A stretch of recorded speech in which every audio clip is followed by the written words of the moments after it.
निशब्द करणारा आहे। शेवटचं जे चित्रीकरण आहे मध्यांतरानंतरचा, म्हणजे थिएटरमध्ये इतकी शांतता होती आणि प्रत्येकीच्या डोळ्यामधून अश्रू वाहत होते, कारण शेवटचे जे छत्रपती संभाजीराजांचा जो शेवट आहे तो प्रत्येकीचं काळीच कापणारा शेवट आहे आणि अंगावर शहारे येत होते आणि डोळ्यातून पाणी वाहत होतं। त्यावर खरंच म्हणजे शब्दच नाहीत त्याचं, म्हणजे आम्हाला काय वाटलं ते सांगण्यासाठी।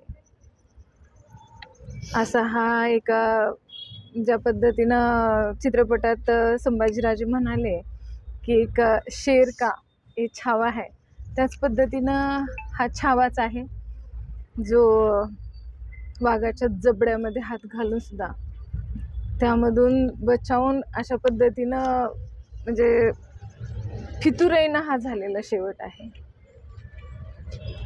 त्याच्यामुळे सगळ्या जेवढ्या 300-350 आज महिला आलो होतो एकत्रितपणे छावा बघण्यासाठी, मात्र बाहेर पडताना एकीच्याही तोंडातून शब्द निघत नव्हता। प्रत्येकीच्या चेहऱ्यावर एक शांतता होती आणि प्रत्येकीच्या डोळ्यामध्ये अश्रू होते।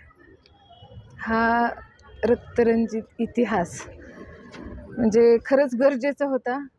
या पिढीला छत्रपती संभाजीराजे काय होते, कोण होते हे कळण्यासाठी आवश्यक होतं, कारण छत्रपती संभाजीराजेविषयी वेगवेगळ्या पद्धतीनं मांडणी झालेली आहे, ते आपणही जाणत आहात। ज्याला जसं जमल त्या पद्धतीनं त्यांच्यावर लिहिलं गेलेलं आहे, पण खरा इतिहास या छावा चित्रपटातून दाखवण्यात आलेला आहे।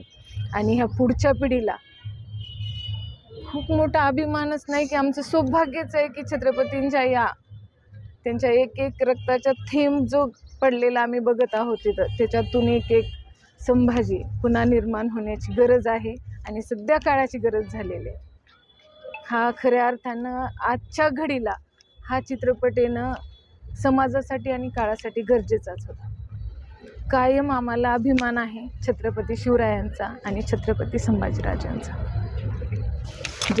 सगळ्यात पहिल्यांदा दिग्दर्शकांचं कौतुक करते की आपण जो आमचा रक्तरंजित इतिहास आहे हा आपण अगदी वास्तविक जसा आहे तसा सगळ्यांच्या समोर मांडला।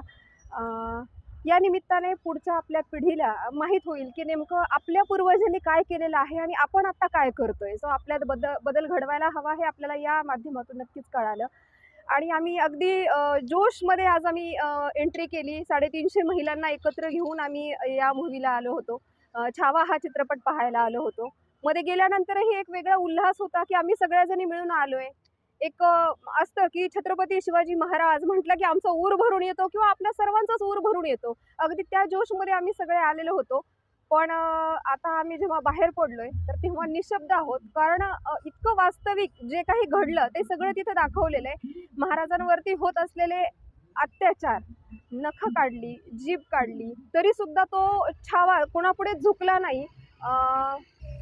अगदी रक्त सळसळतं या सगळ्या गोष्टी बघून पुढच्या पिढीने नक्कीच आदर्श घ्यायला हवा की आपण काय होतो आणि आपण आता काय करतोय। आपल्याला आपल्या स्वतःमध्ये बदल घडवायला हवा।